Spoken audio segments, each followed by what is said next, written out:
चला तर मी तुम्हाला दाखवतो पूर्ण 80,000 रुपयाचा बोकड. 80,000, 150 ते 200 किलोचा एक बोकड आहे.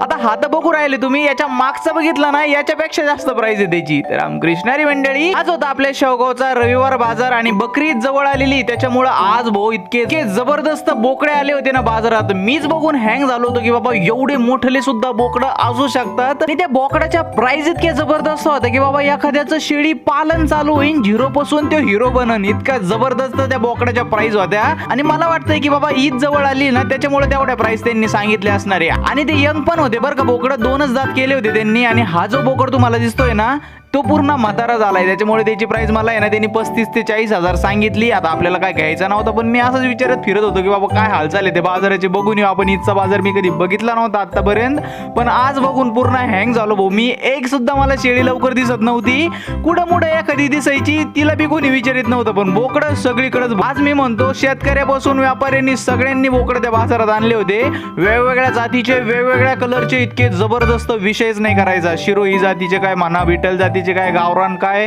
भलत्या जाती आल्या होत्या भो.